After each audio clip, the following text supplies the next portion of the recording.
You gotta just chill out, man.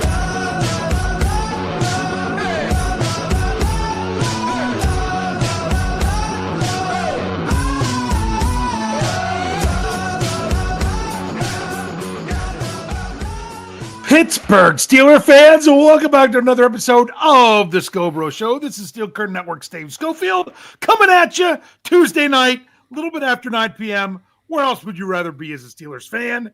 And with me, as always, except when he's not, is my big brother Rich, Big Bro Scho. How are you doing tonight? Going to start off the night with bad in mind. Brian Anthony Davis. He would love this because the man always loves a good music reference. So in those famous words of Tony Braxton, I get to breathe again. There you go. You finally get to take that deep breath of that sweet smell of Steelers victory that escaped you for 2 games in there. Now it's back. And as we see from the title of our show, it's a little bit sweeter when you're taking in that deep breath when you're in Acrisure Stadium. Because both of us, we were both there on hand to watch this game. But we got 2 different perspectives because we weren't sitting together. You were in your season ticket seats. I was in my season ticket seats. You have the television view from the sideline. I have the all 22 view from the closed end of the stadium. But we will bring those views to you the best that we can with this disclaimer. What's our disclaimer, Rich? I don't know. We have actually talked about this game. Oh, yes. Because normally we wait till the show to talk to our Steelers family. So it's our brothers' conversation. You know, it's just a couple brothers sitting around talking about the last Steelers game. Pull up Cassie's comment, please. Okay, I will in just a moment. But what I have to say now is there's no way we were going to stand in line for the Clipper, ride the boat across the river, and ride together in a car for 2 hours and not talk about the game this evening for the show. Yeah, that was not happening. Now, you know what? We did okay. Happening. We kept it to a minimum. We did. We didn't overly talk about this game. No. But we did talk about it some. Well, what were we doing a lot? We listened to the post-game show. Yep. And we chimed in both of us. It's funny because it was annoying your wife on the Clipper. I'm going to get to Kathy's comments soon. Yep. It was annoying your wife on the Clipper because she was in between us and they weren't synced. Neither of us mine was like a little more than half a second ahead of yours. And then it got behind because you voiced something on your phone and it paused. And no. But then I went back ahead because actually after I paused, I then went up to live, and so you were just off of being perfectly live. Yeah. And I was then, after I made that comment, was just able to get up to live. But yeah, that was fun annoying her. And she said, when we get to the car, one of them is shutting off. Yep. And we did. We did that. Thank goodness Big Bro was driving. I was in the back seat on a hotspot doing the article for Game Ball. After the post game show finished, got to listen to ourselves some Charlie Batch and Mike Pursuta after that a little bit. And it was just it was a good time. But as Kathy said, I'm crediting Dave's wife. I talked about it before. My wife is now 6-0 when she attends Steelers games live.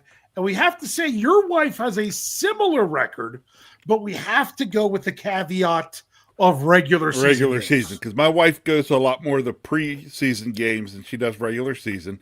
My wife is 2-0 at regular season games. Yeah. And I mean, preseason, do you really care if you win or lose? They feel a little bit better when they win when you're there. Yeah, but ultimately it doesn't matter because most of those games are being decided in the fourth quarter with guys who aren't going to be on the team. Yes. I mean, and even guys that aren't even going to be on a practice squad. Correct. Yeah.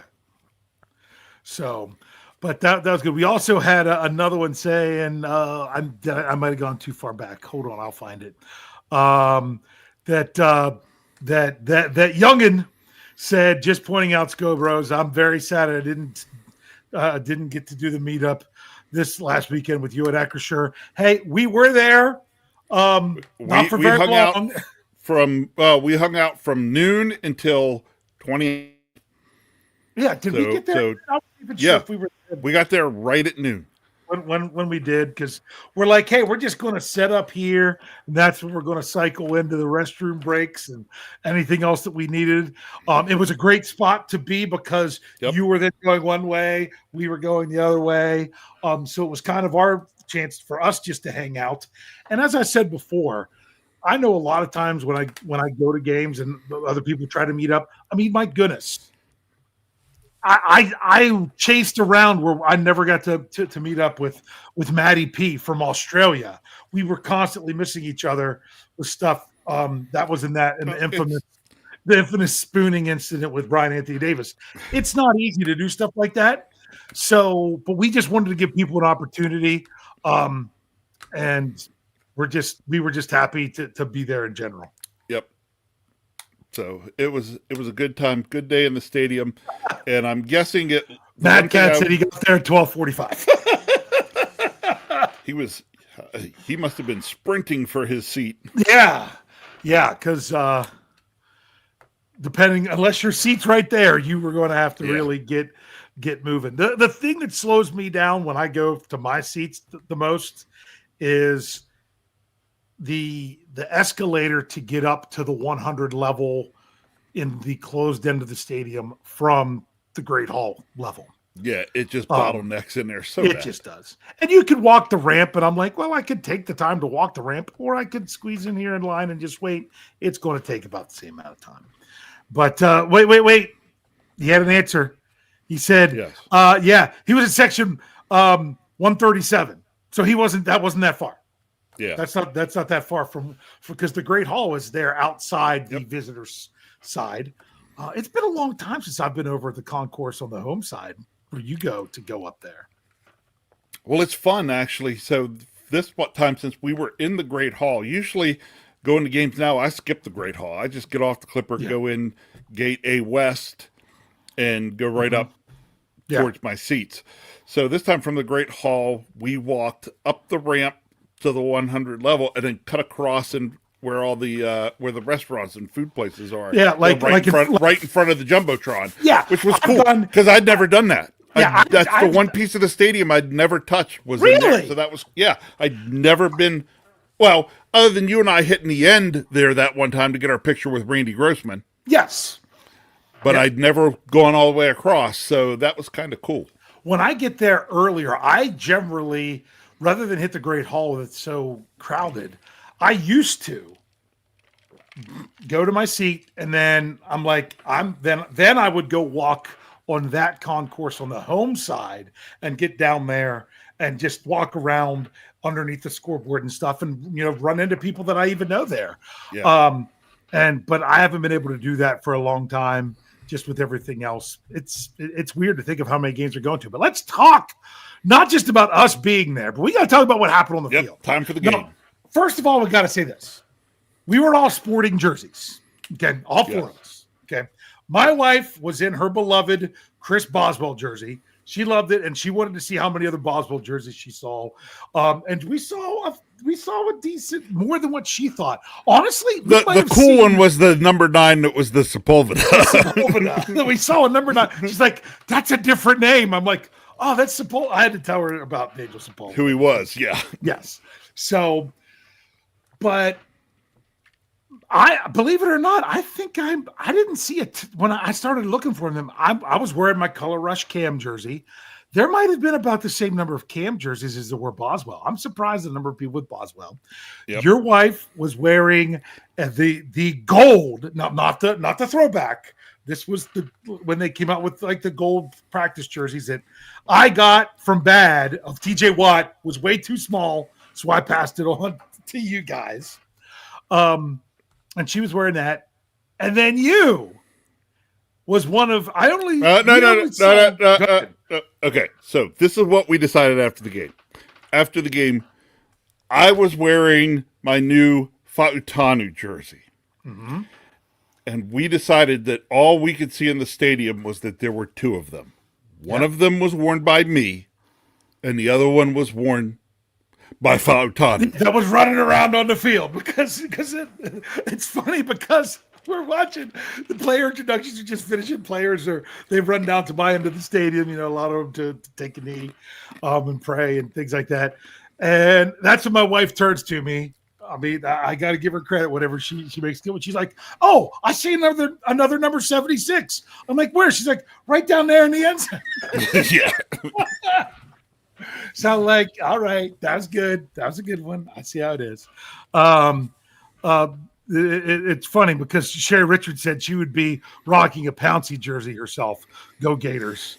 Well, I finally put the Pouncey jersey away. I know. I Gave it to my daughter. I saw it today. Yeah. Because you sent some stuff down for your daughter. Today was the day I was able to go see her. Dropped off the stuff, and there was the Pouncey jerseys in there. Now, was that the one that I gave to you that you passed on? Yes, I passed it on to her because she hit me back several weeks ago. She needed a jersey for school and wanted a Steelers one, so I said I got a new one coming and gave her the Pouncey jersey. There you go, and that worked out well. But we had a great time with that. But let's talk about the real players on the field. We spent lots of time talking about our experience. If you've not been to Acrisure to enjoy a game, and you get the chance, you get the chance. Honestly, if you've never been to a game before and you really would like to go, hit me up during the off season so I can get you on the top of my list for tickets. I'll be honest with you, I had a game that I was saying, I said that I still had my Bengals tickets.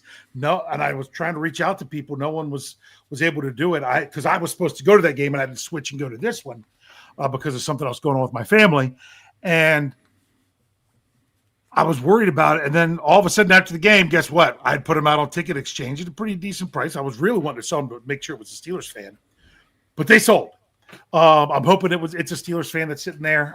Can't always do that when that happens. But seriously, if you've never been to a game and that's something you'd like to do, let me know, because between Rich's tickets or my tickets, we would, at least give you the opportunity to once we figure everything out to see if we can get you there. So feel free to do that sometime. If that's something, because we would love to have every Steelers fan at least get to see the Steelers in Pittsburgh one time. So with that, Rich, what a game. Well, the game wasn't really as close as the score indicated at the end. But at the end of the first quarter, I would have never guessed the game would have ended the way it did. Yeah. There you go. That's like in a nutshell. Yeah. Was not particularly thrilled with what was going on for first quarter for the Steelers. There were a lot of people. I don't know how it was around you. There were a lot of people around me complaining that we took the ball when we won the toss. I know what the thought was there. It didn't work out. It could have, but it didn't work out. The thought was get a lead. Bottom line is the people around me weren't complaining about them taking the ball until they went 3 and out. Oh, see, for me around my area, people were complaining right off the bat. And I turned and said to a couple people, the thought process is get a lead. And then I looked at them and said, honestly, with the way the defense played the last 2 weeks, you want to put your better unit on the field first. Yeah. And honestly, when that happened, I thought I'm like, that's different. I hope the middle 8 doesn't kill them. And it didn't. That was very important. Correct. Yes. Because if you lose in that middle, because the problem when you get the second half kickoff is you could have a 2-score lead at the 2-minute warning. And it could be gone before you touch the ball again. Before you touch the ball again. Yes. That's the issue I have with it. And I would rather have that as the possibility for the Steelers to do it. But when they did that, and I'm like, you know what? I could see the logic behind it this time. You didn't want to have your defense out there to start and get completely How long was that first drive? of the Colts. I'm trying About to get to that 7 minutes or so. Imagine the offense not getting to touch the ball until the quarter's halfway over. Yeah. So I understand you wanted them to touch it. It was 7. Wait a second. No, that was the second possession that ended in a fumble. The first possession was 5 minutes and 16 seconds. 7 minutes were out off the game at the end of it because the Steelers possessed it for a minute 40, basically. So I get that. My thing is my sense of the people around me when the game was starting was the one guy who I ended up talking with a lot that was sitting right behind my wife. I was getting a kick out of him, old guy, and he likes to talk to me because I know the rules. So he loves to ask me questions. And he remembered that one, especially after the muff punt, which we'll get to shortly. But him and some other people that I could hear what they were saying, that he was like, I'm just prepared to be ready to leave at halftime because these are season ticket holders that go to every game, and if they didn't like what they were seeing, they were out there. And then he was just happy that he had a reason to come back for the second half. He went out to get something to drink, or actually he left. He didn't see the field goal because he left. He's like, I don't want to wait in line for the restroom. I want to beat the line. So he didn't see the field goal. But he's like, I'm happy that I'm coming back. And I'll be honest with you, they left when the Steelers hit 27 points to go up to go up 27 to 10. So, the Colts got the field goal, but when the Steelers answered with a field goal, they're like 3 scores, I'm out of here. And I was surprised. I don't know about where you were, but a lot of people left at that point. I wouldn't say a lot, but yeah, you saw people start to trickle out. We didn't have a mass exodus at that point. We had folks trickle out. I'd say the biggest point where folks left out of our area up in there was on the Joey Porter interception. Gotcha. Yes, that was another big one there too. Then, so yeah, that was kind of the feeling there. When the Steelers got the muffed punt and everyone's going crazy, I'm like, it's Steelers ball, but that's not a touchdown. They're like, what? I'm like, that's not a touchdown. It's Steelers ball. You can't advance a muffed punt. I think it was Brian Batko that said this, and I loved it because it was a Bluey reference. You're like, what are you talking about? Meaning like, I feel good. I feel so good I dance. Yeah, that's from the cartoon Bluey. He said, what if Brandon Eccles played keepy uppy the whole way to the end zone? Because think about it, he touched that ball at around the 20-yard line, but because he was batting it around and didn't secure it to the 11 is where they got it. So if he would have even batted it down and let it roll to the end zone and then got on it, it would have been just kept doing this the whole way with it. 6-7 it the whole way. Yeah. Sorry. Oh, you're terrible. I have kids. That's why I have to say stuff like that. But that was big because in that moment, I'm like, the Colts don't turn it over. They've only had 4 turnovers all season. They've had a takeaway in every game. They've been winning the same way the Steelers were winning early in the season by always winning the turnover margin. That's how their defense had been keeping teams from scoring more points. They'd been giving up a lot of yards, but they had been getting a lot of takeaways. So I'm like, if the Steelers can turn the tide and they win that battle, right? And I thought one might be it. I thought one takeaway by the Steelers and no turnovers might be the end of it. Boy, was I wrong there. Yeah. But when they didn't turn that into, and honestly, I wanted them to go for it because I'm like, you against a team that's good, you need to turn that into 7. And they didn't. I thought I didn't mind the going for it. If the plan was go for it all along, if it was like we're not going to kick the field goal, we're going for it all along, then I You didn't should like run the a different third down play. Then I would have changed the play calling in the 4 plays. I don't think the play calling for the 4 plays matched well for going for it. If you already knew you were going for it on 4th down. Now, if the decision wasn't made till after 3rd down, all bets off. Yeah. So, we can't fully answer that question. We don't know. And unless a reporter out there asks Coach Tomlin or somebody says it, we'll never know. So Yes. And KT Smith talked about that on the Steelers. Here we go with Steelers show. Got to make sure I get the right show out there. I'm pretty sure I'm listening to a lot of podcasts, so I'm trying to make sure that's the right one. I'm pretty sure it was him talking about it there. He says that's the thing about with Coach Tomlin being one of the most conservative coaches in that regard. You don't play 3rd down believing you're going to go for it on 4th down so much because you rarely do. So therefore, you're playing 3rd down to get the 1st down, not playing 3rd down to get close enough to convert the 4th down. Because honestly, as good as that tush push worked later with Connor Hayward, I could have seen them going for that on 4th down, and I wouldn't have cared if once again they got an offsides, because if you don't convert it, it's 0. If you get the offsides like they did several weeks ago, then you kick the field goal.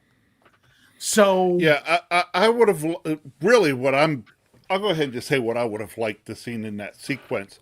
If they knew they were going for it on 4th down, on 3rd down, I would have liked to see them go with that same kind of setup with more receivers in, and then run the ball. Yes. And if you don't gain anything, then you kick the field goal. If you get, because it was and 3. 7. Here's what's weird. It ended up being 4th and 3. Yes. But what was so weird? It was 4th and 3 at the 4. If I'm going to go back and double check this, because this was something weird during the game that I didn't care much for. Okay, so in other words, it was 4th and 3 at the 4, and they threw an incomplete pass, and Indianapolis took over at the 5. It literally says it here in the media guide. It was 4th and 3 at the Indianapolis 4. It was incomplete. You're and right. The next play is 1st and 10 at the Indianapolis 5. I turned to people around me. I'm like, why is the ball at the 5?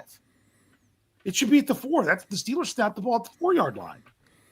And then, and it's funny because the guy said, maybe they lost yardage. I'm like, it was incomplete. It's got to be the same spot. Well, there was my thing as well. So we went 7-yard pass, 0-yard pass, incomplete. Yeah. I'd have liked to see us try to run the ball on 2nd or 3rd down to see if we could pick up the 1st or get into the end zone. And that 0-yard pass, that was the pop pass. Yes. That I didn't even realize was a pass as it was going on. I'm filming these on my phone because it was right in front of me. And no joke, the guy behind me said, he's like, when Metcalf got that running sideways, we thought he was scoring for sure. And he didn't. No, because from our angle, it looked like he was going to be able to score that around the corner. Do you know what happened there? I went back and looked at that play later. Mm-hmm. After he got the ball, he swung wide when he didn't need to. Mm. Yeah, which was something we could not have really seen. Yeah, I thought I saw that on my end from where I was looking, and then I went back and looked at the play later and realized, yeah, it looked like he basically is on the line of scrimmage or within a half a yard of the line of scrimmage, and it looked like as he took the ball and got around towards the end of the line, he gave up 2 yards, which allowed those guys to get the angle on him and catch him. I'm like you. I thought if he'd just kept sprinting straight down that line, he'd have been able to turn the corner enough to potentially put the ball in the end zone. Yeah. So the Steelers. They were 2nd and 3 at the 4, and here you go. I didn't know this because I didn't watch. I didn't watch back the full game on TV. I watched the highlights. I watched lots of highlights of various stuff, but I didn't watch the full game yet. But Steel Dog 88 says J.J. Watt mentioned just line up and tush push it 3 times on the goal line, especially when you can get a first down without getting a touchdown. That gives you that basically gives you more plays to do it. And when you got Mount Washington as one of your pushers, Yeah. yeah, I mean you're technically there. You know, Connor Hayward's been taking those snaps, so he's a big enough guy and can handle the push. And you then got Washington. Washington pushing you. I mean, Yeah. When you good get 4 gracious. yards on a tush push, yeah. Yeah, Yeah. That was pretty good. But- And it's funny because Brian Brown says pop pass, that's the new terminology for jet sweep. Now it's not. It's all in how the receiver gets the ball. Do you jet sweep toss it to him or do you hand it to him? Yeah, it is. But the other thing to that is typically those jet sweeps are coming either from under center, Yes, and you're and taking where the they snap turn and it, turning yeah. and handing, or you're doing it with that. You know, we saw it in the game several times where you run either a running back or a receiver in that motion behind the quarterback in shotgun, and you hand it to them there. But if you take the snap in shotgun and then pitch it forward It's a to the guy cutting across, it's a pass. Yeah. So that was disheartening, and I thought that was the opportunity that the Steelers needed to seize. They're not going to get opportunities like this game. That was their chance to make it something. And what did the guy behind me say? Oh, great. Now we get to watch them go 95 yards and go up by 2 touchdowns. I have a feeling a lot of people at home were thinking the same thing when that happened. Were you thinking about that up in your section? Yeah, and do you know the crazy part about this? I didn't even realize that till I was just looking at it now. What? So the Steelers don't complete that, right? Yeah. Give the ball up on the 5-yard line. Should have been the 4. Should have been the 4. The Colts take the ball. They move it 51 yards. Well, first, yeah. Okay, they move it for this next drive was a total of 51 yards on 14 plays. Yeah. Well, remember, first. Almost 8 minutes of clock. Yeah. It was forever. Went to the next quarter, because the Colts went from going away from me to coming towards me because Right. I had the perfect view of TJ Watt's hand coming in and knocking the ball out. It was the perfect view. But then Daniel Jones goes down on the ground on it, and I couldn't see the ball. I had no idea who had it. Actually, Daniel Jones was actually never close to it. It was TJ's all the way. Well, no. He was falling on it while TJ reached under and pulled it out right to himself. He was falling on it, but he didn't have his arms or anything on it. TJ No. had control of the ball the whole way. Straight down like Yeah. he was going to go down on the ball, but TJ Watt swiped it out from underneath him first. At least that's from what I saw from things. Yeah. But yeah. Here's what's interesting. Maybe the ball wasn't exactly on the 5 because there was a penalty for illegal formation and they put the ball at the 2. So I don't know. Either way. Well, what I'm seeing here on ESPN is saying that it was a 3-yard penalty enforced from the 5. Yes, which doesn't make sense. It was, You was know a 2-yard penalty for the technically what it ends up being, Dave? It's the ball's partway between the 4 and the 5, Correct. and they go to the forward yards. And when the Steelers, it was around the 4.5, so therefore Yes. they call it the 4 because that's 4. which one it's closest Correct. to the front of the ball. And then because of the length of the ball, it was closer to the 5 going the other way. It's just one of those weird things. I know. That's like when you can have when you actually technically get a 4-yard fall. You can have a 4-yard penalty that's a false start, like at midfield. You're like, well, how's it a 4-yard penalty? If it's 4th and inches, they call it 4th and 1. And when you move back 5 yards, you're 5 yards away. And they call it 4th and 5. And they just call it a 4-yard penalty. Isn't that's just one of those weird statistic things. Because they can't say 4th and inches. It has to be a yard if it's short. It's just some really weird stuff. So, but man, everyone's been saying it. I completely agree. That TJ Watt strip sack where he just did it all himself, force a sack, force fumble, recover fumble, that changed everything. Yes.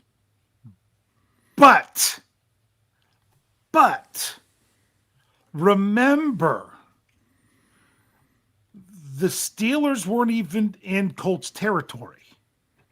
They got the ball at the 44.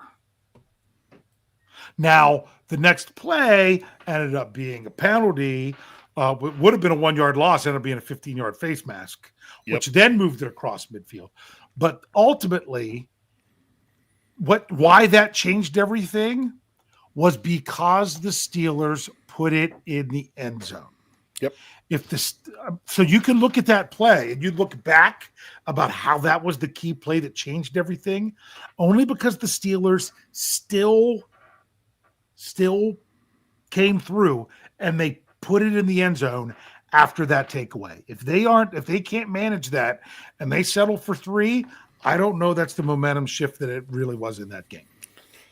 Thank goodness after the challenge and they were ruled short, we would go to the tush push and gain 4 yards. Yeah. So Was that on that drive? Or was yes, that it on was. Yes, it was. It was. Because, and honestly, from what people were saying, that was a bad reversal because he was down, but he wasn't touched. I don't know. I didn't go back and see that play.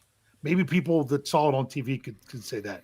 If that shouldn't have been, he might have been down, but he was still going forward and wasn't touched. So I don't know. Maybe people could say that. But yes, it was extremely important that the Steelers score a touchdown there, and they did, right? Yes. Yep. And what do? When they kicked the ball back to the Colts on the second play, Peyton Wilson intercepts the pass. Yes. And then the Steelers immediately take that, only had 14 yards they needed to do, past Freiermuth, boom, suddenly the Steelers are up a touchdown. Yeah, 2 plays to score there. So you talk about a defensive series, actually 2 defensive series in a row right there that really changed everything in the game. Changed it all. Yep. And now, some people didn't like how the Steelers handled the end of the first half. I was one of the people that are just like, just don't give them any time when they're going and not using their timeouts and everything. And I'm like, no, don't worry about it outside of a minute. Don't worry about it outside of 30 seconds. You still got 2 timeouts. Now, then they took the sack. Then they had the false start. And then it was, once they got that first down, because you thought perhaps that was on the 3rd and 4 where they got it, but there was a penalty, but they declined it. They were letting the clock run down there pretty good because if they didn't get that first down, you kick the field goal, there's no time for Indy. Problem was you got that first down and you didn't have enough time. Let's just say this. They had to kick the field goal on 3rd down. It would have been nice to have enough time for one more play. Yeah, and that was where I thought Calvin also made a little bit of mistake based on where he caught the ball. He decided that I'm going to try to get some yards and get out of bounds, which he did, but that didn't give them any time at all to take a shot at the end zone.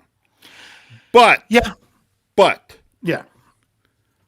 I wanted to be very careful there. But I was telling the folks sitting around me when they were talking about it, I was like, look, the important thing is this.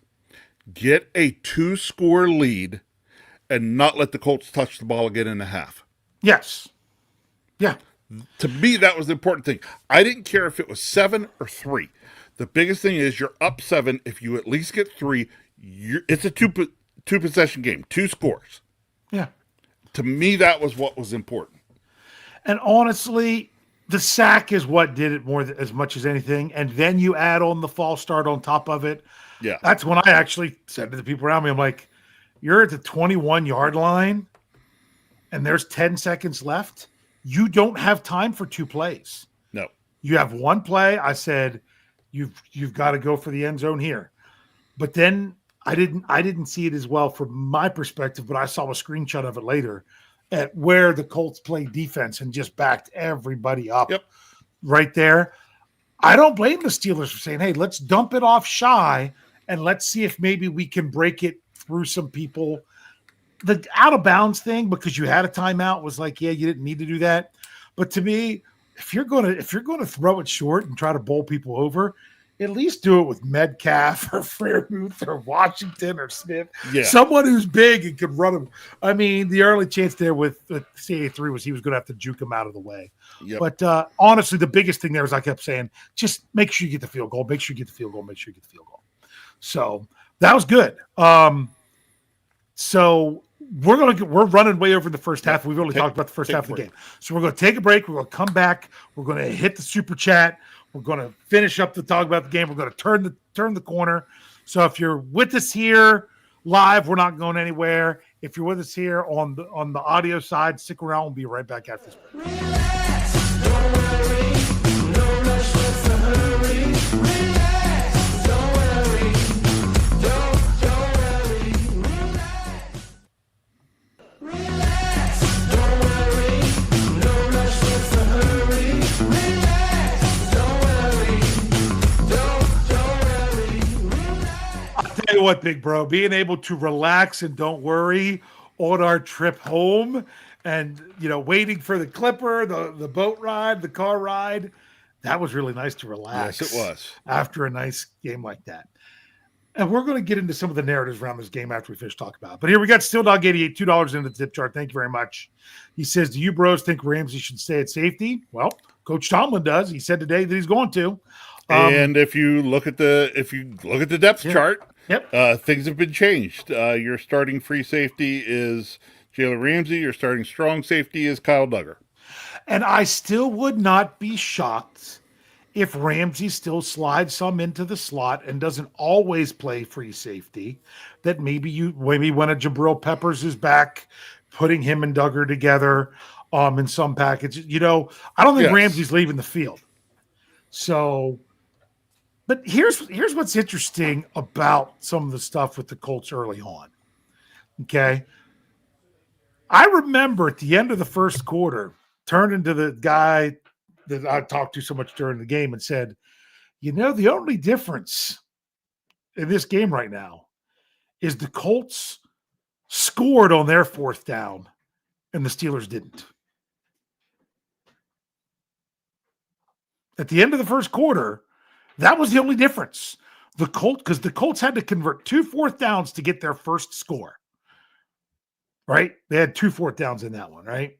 I know they had, they did, because they had a 4th and 1 at the 7, and they had a chance to get Taylor in the backfield, but he got the 2 yards, and then it was the 4th and goal at the 1 where they snuck it in. So then you look at that second possession, the Steelers. That was the one where was that the one they stopped them? Yep, and they went for it. On the fake punt? Was that the second possession? I'm trying to remember. Are you still there? Yes, that was the last play of the first quarter. Yes. Oh, that was the last play of the first quarter. Yes. So, sorry, I didn't realize I didn't take down the super chat. So, the Colts, part of it was because they were aggressive, but the Steelers were, at least putting them in those situations. Man, you're like, could they just come up with one of those stops? I know a lot of people are saying, oh, they gave up 5 fourth downs. Well, one of them, the special teams gave it up. And when you really think about it, which isn't any better, but they gave up all those fourth downs. Oh man, I really wish they'd stopped more on the 4th down. Yeah. But the defense did take it away 5 times too. So yeah. A bit of a, you take away one of those takeaways, but you get one of those 4th down stops, very similar results. Yeah. Mm-hmm. So, it didn't come through in one way, but it did come through in another. Here's what I found was very interesting. The Steelers really dominated the middle part of that game. I mean, they scored 17 points in the second quarter, which was good off the takeaways and everything. But this is something that I brought up, that the Colts had 33 yards in the second quarter and 57 yards in the third quarter. So that's only 90 yards for half the game. It just, if you would say the Steelers only gave up 90 yards of offense in a half, you'd be ecstatic.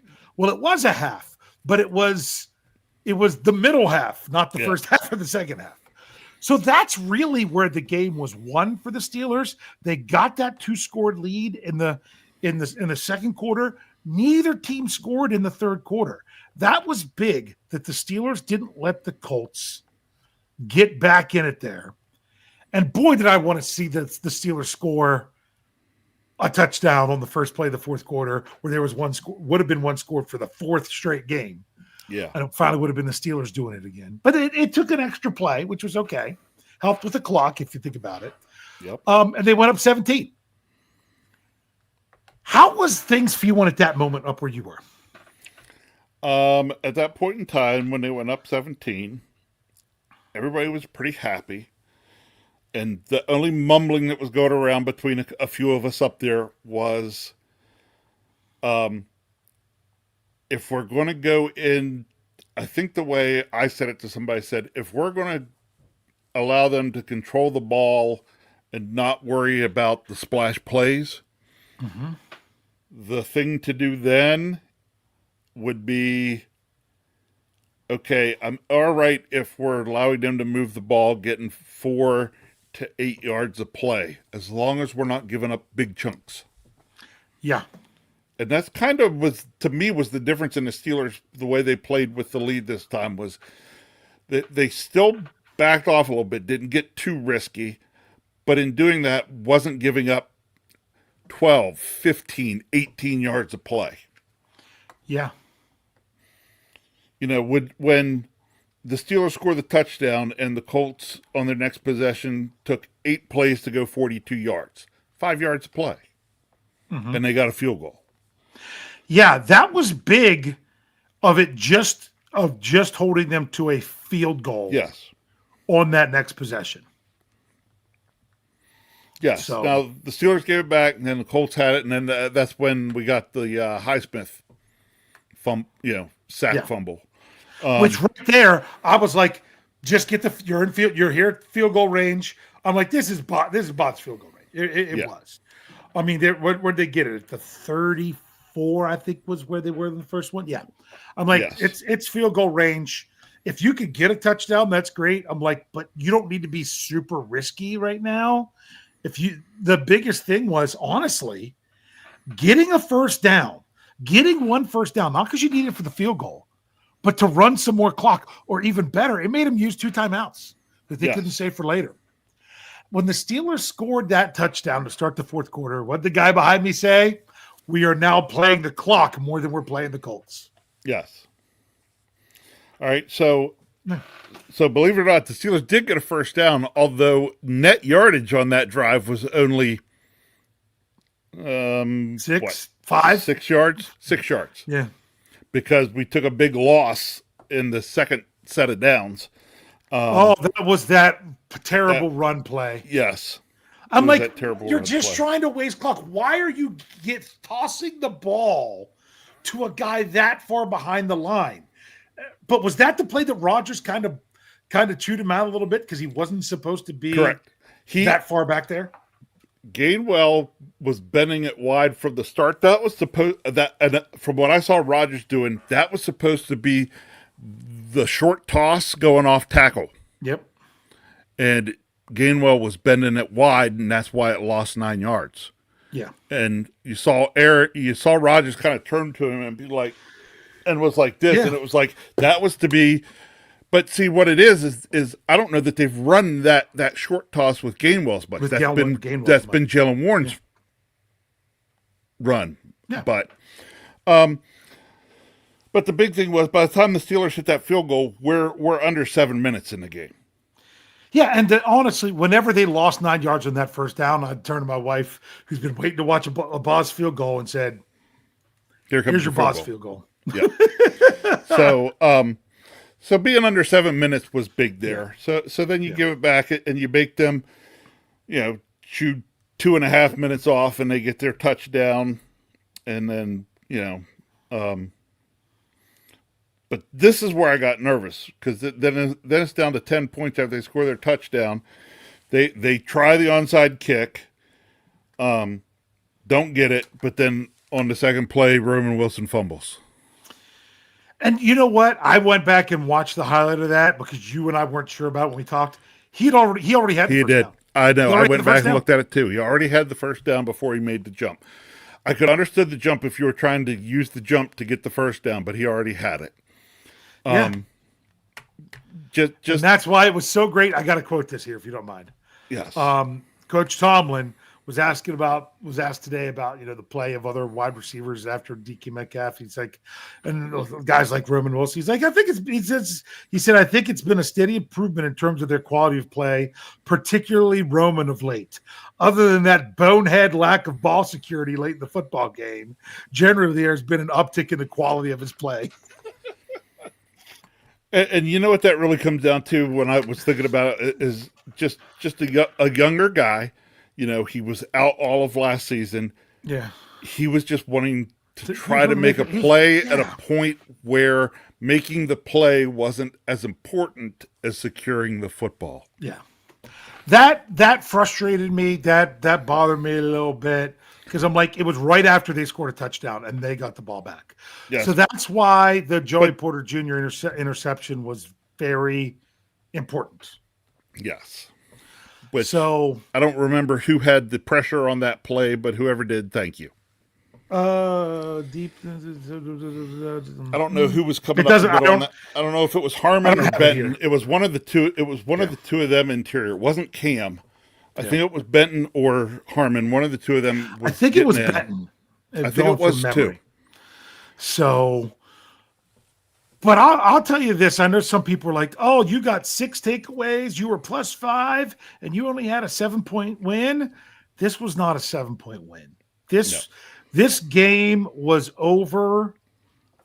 basically over unless you screw it up 30 seconds into the fourth quarter. Yes. Yes. Because basically, the mumbling up in our area was 3-score lead. This late in the contest, we would have to just do stupid thing after stupid thing. We even got away with one stupid thing and still won the game. And honestly, I mean, think about that. Do you really care that they had to kick a 50-some yard field goal to then go for the onside kick. Yes. And as I was saying there before, I don't think, because from where I saw it, people might be able to correct me in the live chat, seeing it from TV. It did not look like the kicker kicked it into the ground. It looked like he tried to pop it into the air to have guys run past the first wave to catch it. The problem with doing that, if the ball doesn't hit the ground first, you can call fair catch. The Steelers could have fair caught that, and if someone would have hit him, it would have been a penalty. Yep. That's something. But they already made the great special teams call of kicking it out of bounds after the penalty on that one, Which was I phenomenal. didn't remember about that. Everybody, and that was another one where everybody in my area was like, "Oh, boss, what are you doing?" Blah blah blah. I turned. I said, "No, that's genius." Yeah. And they were like, "What?" I said, "Because the rule is 25 yards from the kickoff point." Yeah. Because And as then soon I as looked I at said it with that, them spun, and I'm like, people were oh, like- that's people were 15 like- yards further back. Oh, because of the penalty. That's that where he kicks it from determines where they get the Yes. ball. Yep. And it's always been that way. Yeah. It's always been the penalty from the kicking point. So, Boz, you think about it this way: taking the penalty there, if you're going to kick it short and let your coverage guys do it, you don't gain anything Yeah. from taking that penalty. If you kick it into the end zone, You you don't don't gain anything by taking that penalty. The only way for that penalty to mean anything was to kick it out of bounds. Well, and here's the thing. There was some discussion going on with the people around me. When that penalty happened on the extra point, I'm like, don't do it, Steelers. Don't go for two. Don't take the point off the board and go for 2. You don't need 2. You need 1. Yep. 16 points is still a 2-score game. 17 points is a 3-score game. game. Yeah. Take it on the kickoff. And they did. I'll be honest with you. As much as people were throwing a fit about the coaching and stuff after 2 losses, there wasn't a whole lot to complain about. I thought the offense at times ran some of those cutesy plays, but I don't think, like, I thought that Gainwell 9-yard loss was until I realized that's not what was supposed to be going on. Yeah. There were some times I was like, come on, just you don't have to disguise it. Like, I think about my junior year of high school. We're going to go into a real quick story where we would run. We were the Huskies. That was our mascot, and we had a Husky formation where I, as the left tackle, ran the unbalanced line and went over and lined up in between the right tackle and the tight end, which were, two pretty good offensive linemen that we had at the time. We took a guy that was bigger than me, and we put him as an extra fullback, basically Who was that? right behind us on the who right was side. Who was Huh? that? It was Who Mike that? Minnick. Oh, It was, yeah. Minnick went to the. He was the Husky back, and we could just run wham, or some people, if you do Madden, would call ISO, to that unbalanced side, and no matter what the defense did, they couldn't stop us. We were getting 5 yards of play, and I kept wanting to say, "Who cares about changing stuff up? Just run the same freaking play the whole way down the field." We didn't run that formation enough. And that's how I feel sometimes. It's not like they need to tush push every time. And it's not like they need to go jumbo every time, because the jumbo was not as effective in this game as it had been.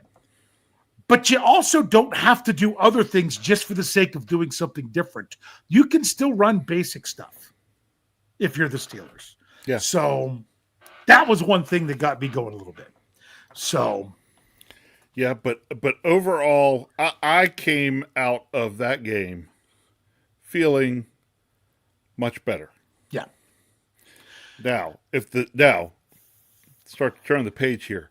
Yes. If the Steelers come out and give us what we saw against Green Bay or Cincinnati and go right back to that, I'm going to be mad. Yeah. I mean, and honestly, I felt like the defense felt like those two games during the first 2 drives. And then the strip sack happened and the Steelers tied it up. And the defense came out feeling maybe a little different, but it was only 2 plays until Peyton Wilson picks it off. And then that defense just seemed different the rest of the game. They just seemed like it was more. Now, for those people that really want to squash this whole idea of this is not sustainable to have to get that many takeaways in order to win a game, I will tell you this. The Steelers, I think they could have won this game with 3. I think it would have played out differently. Yeah. But I think they could have won this game with only 2 or 3 takeaways if they had none of their own. So I didn't think that it took all 6, even though you're like, but it was a 7-point game. That's just because the Steelers were playing the clock more than they were playing to not give up points.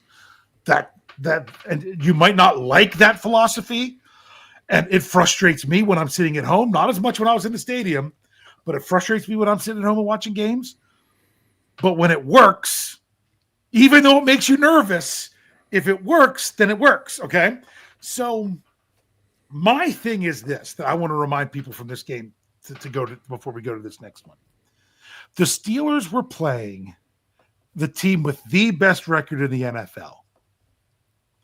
That is a win it any way you can kind of game. It is. I don't care what it took to win that game. Find a way to win that game is what I was saying. Just find a way to win. I'm pretty sure that's what I said on my last minute thoughts. That I'm just saying, this is just, you find a way to win it. If it's by takeaways, I was hoping it wasn't an all field goal game. If it's by just completely airing it out and it'd be a total shootout and you say, Aaron Rodgers, just go out there and show that at 42, you're a better quarterback. Or is it 41, 42, whatever it is now. I'd have been fine with that. I didn't care how the game played out. Just find a way to win that game, and you're right back to it. Yeah, exactly. And that's what they did. They found a way to win it. Yep. And the offense didn't play all that great. They were a little bit discombobulated at times. They were. The defense was fantastic, and the offense was good enough. Yeah. Which is basically, you just described a everything for the Steelers for how many seasons Yeah. before this one? Yeah. Yeah. Yeah. Wanted how we've been winning games the past several years. Yeah. Not What's how nice- it looked like it was what's- this year was going to be. What's nice is that's not how we have to win every week. Yes. The Steelers can find different ways to win these games. And people are like, oh, if you got to rely on that many takeaways to beat the Colts, you know what? They just needed to beat the Colts that game. You don't know if you'll face the Colts in the postseason or not. You're like, oh, they can't beat them in Indianapolis. If they, if they play, when I listened to the Breakfast with Ben's podcast on Monday, where it's his Madden Monday. That's on the Fans First Sports Network, by the way. You can find the Breakfast with Ben's podcast and the Madden Monday show. I listen to that one every week. I was ready to hear Mark Madden being like how I know some other Steelers fans are. This is fool's gold. You can't get that many takeaways in a game. If that's what you're relying on, you're in trouble. Blah, blah, blah, blah, blah. If you play the Colts 20 times, you're going to lose the other 19 games because you're not going to have this happen. That's what I expected to hear from Mark Madden on that show. And I did not. He was very impressed by the defense and how they turned it around. Hey, He thought that was a great win for the Steelers. You were saying there are people out there that says, oh, we couldn't go to Indy and do that there in the playoffs. Yeah. Remember, Dave. Remember. How Indy trapped the Steelers in Pittsburgh in 2005. And then in the playoffs. And in the playoffs, it was a whole different story. We went to Indy and weren't supposed to win that game and won that game. Yeah. So. Which I still say is one of my most favorite Steelers game watching on television of all time. Any given Sunday. Yeah. Yeah. So that's what it comes down to. So to me, they found the way to win. And people were like, well, look how bad Green Bay was and how they lost then at home. First of all, people talked about they love their throwbacks. I don't. I didn't like the Green Bay throwbacks either. But I didn't like the Steelers one. But that tells you teams suck when they play in throwback jerseys sometimes. Like the Steelers did and then Green Bay did the next week. But I'm telling you, I think it meant a lot more to Green Bay to beat the Steelers and Aaron Rodgers and to keep him from beating every NFL franchise than what people realize. That was a big game for them. And then they had the emotional letdown and just let a team like the Panthers beat them. Yep. So, yeah. So, all right. Anything else you want to say about this? We really need to let's move on. Yeah. And what I want to say about this week is this isn't as much of a find a way to win type of game as last week, but it is on the road. It's on a team that's going to be in the post, that's right now would be in the postseason if the playoffs started this week. And if the Steelers, I saw this today on X, that the Steelers' percentage of making their chances of making the playoffs right now are I think they're just above 50% or something like that. If they win this week, it skyrockets. And if they lose this week, it plummets. Because of the opponent, because it's the whole idea of if the Steelers don't win the division, making the playoffs could come down to a tiebreaker with the Chargers. Yeah, could. And look at it. Steelers already have the tiebreaker over the Colts and over the Patriots. Yes. So and then you really want to get into thinking about some stuff. You're like, okay, the Chargers, they're a quality football team. Yeah. But there's always a but. They barely scraped one out against Tennessee last week. Yeah. And Tennessee's horrible. Yeah. So it's about both teams. It's about who shows up to play. Mm-hmm. Who shows up to play? If the Steelers show up to play and you get, the defensive performance doesn't necessarily have to be what it was last week, but if you get it pretty darn good and the offense can get it clicking and get into gear, the Steelers could win this game, and they could potentially win this game fairly easily. Yeah. But if if we dial it back a week or two and get back to what we were there, we'll get blown out. Well, and here's the thing. People are like, oh, it's the Steelers going to the West Coast. Oh, it's them going to the West Coast. Oh, that's not good. Okay? The last time they went to LA and played the Chargers, they lost by 41-37. That was in 2021. Yeah. The 2 times before that, the second one, that goes to San Diego and not LA. They won out there. Then they lost one in 2006, but then they won the 2 before that. If you go back since 2000, going to the Chargers, the Steelers are 4-2. This is the team that if they have West Coast success, this is the team they generally win. Like you think back to the whole going for it at the end rather than to tie for the field goal and going for it with that was Le'Veon Bell, right? That was on a Monday night, that was that 24-20 game. I know another one in there was a Sunday night. So they've been there and they've been there in prime time.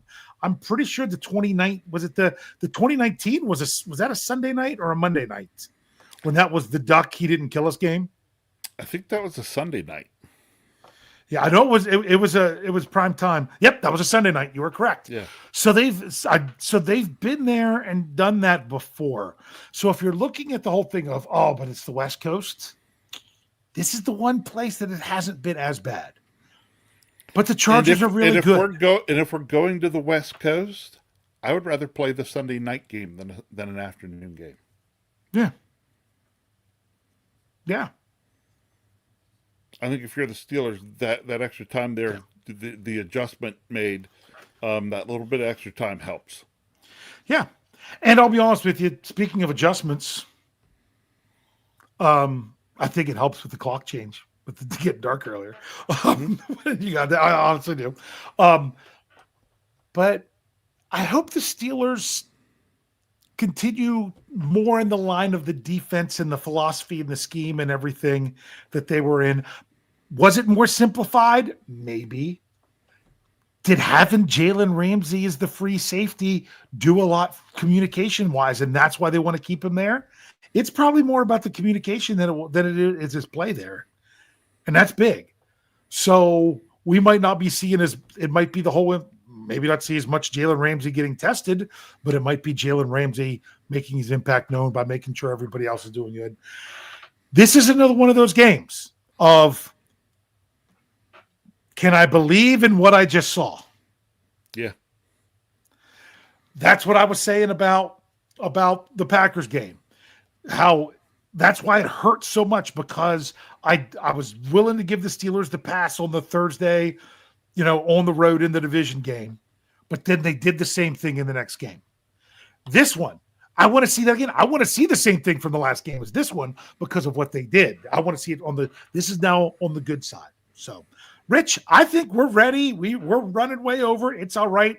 We knew we were going to be talking about a lot because of being there for the game. And I tweeted out beforehand, I don't really know how packed it was with Packers fans the week before, but I wasn't seeing that much blue. No, what we saw, the way I put it when Dad was asking me tonight when I stopped by, I told him, I said it was back to looking like it does for most games. There were some fans there from Indy, but they were scattered throughout the crowd. There was not a takeover.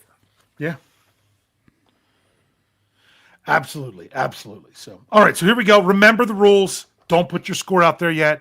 I know, who was it? Someone dropped one a long time ago because they were just jumping in early and couldn't stay because of a long day. I'm pretty sure it was Captain Underpants, but I can't even find it now. So I'm sorry that I should have saved it.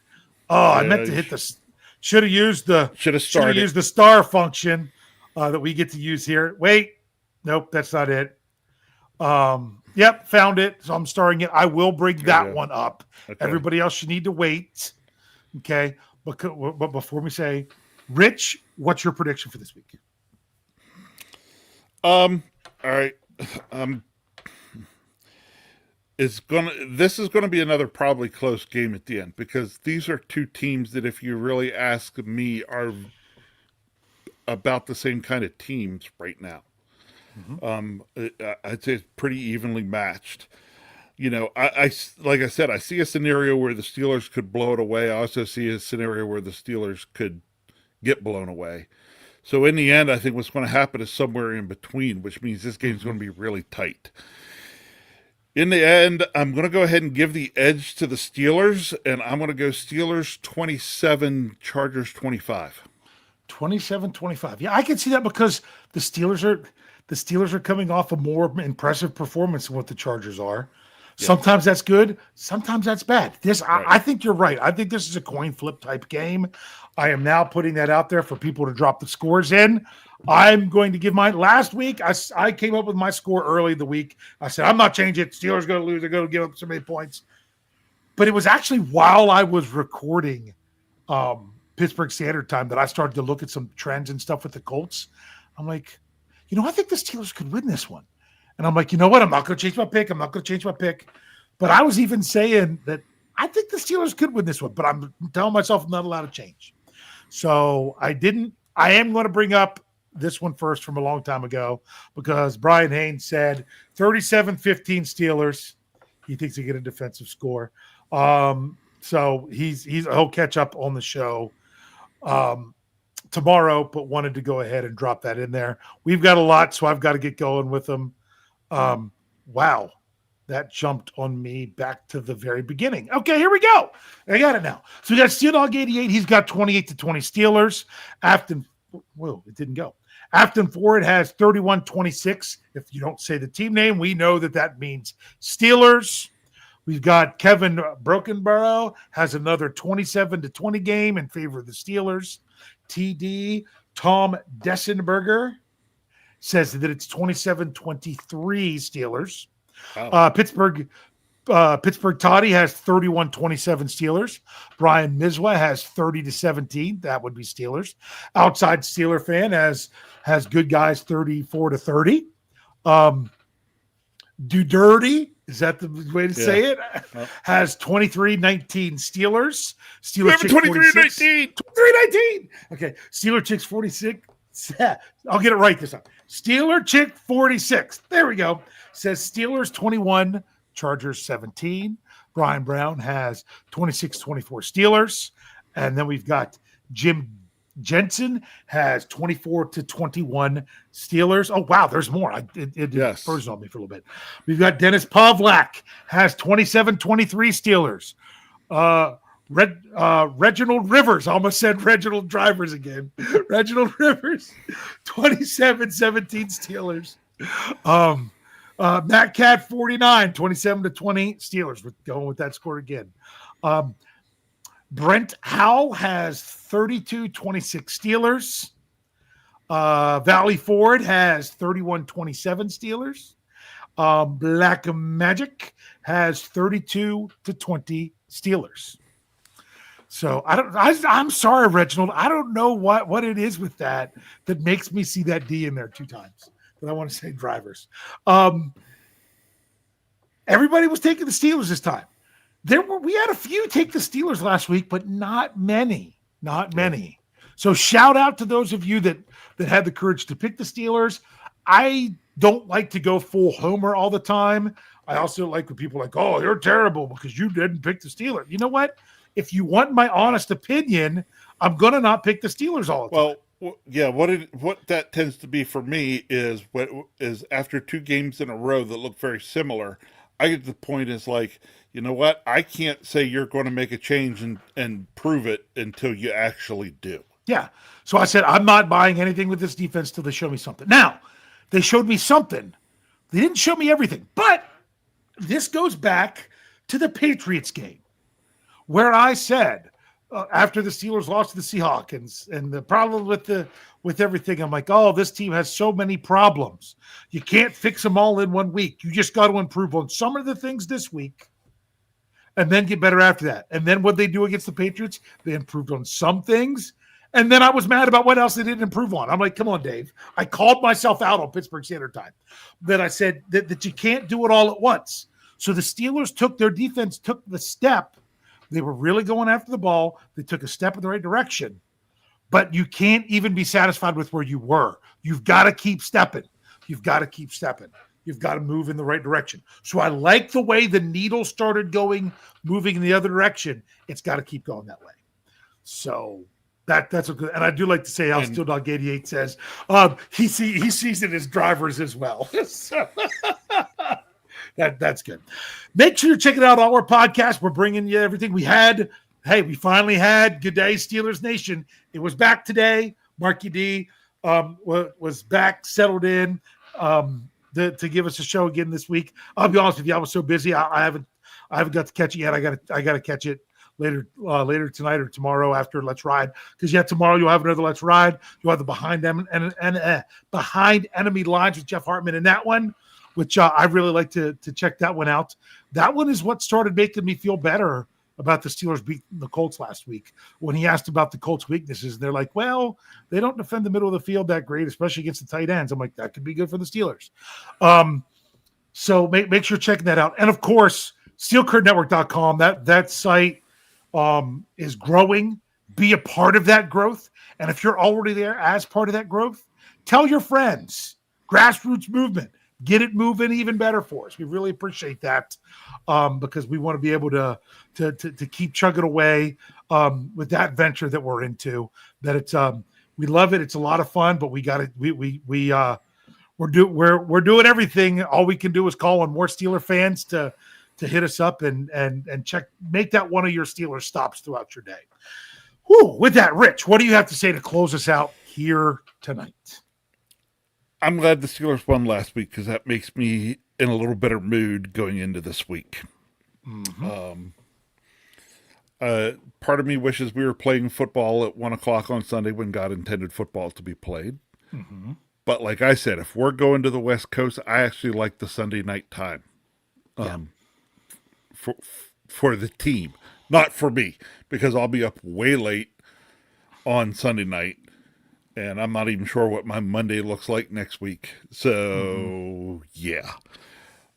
But that's okay. Because at 8:25 kickoff or whatever that is. 8:15 is it, maybe? No, they say 8:15, but honestly, last week they said 8:15. No, it was almost 8:25 before they kicked the game off. So, it's going to be a late night, but I'm hoping to enjoy it. Really, I want to see the Steelers continue to make improvements. As Dave said, that they keep taking the steps they need. They don't need to be going all Big Daddy Kane. Ain't no half stepping. We're full stepping. Okay. And as long as the Steelers continue doing those things, I like the possibility of where this team could go. Sunday night, going to be on the couch, right back to writing my knee-jerk reaction. Can't wait. You gotta just chill out, man.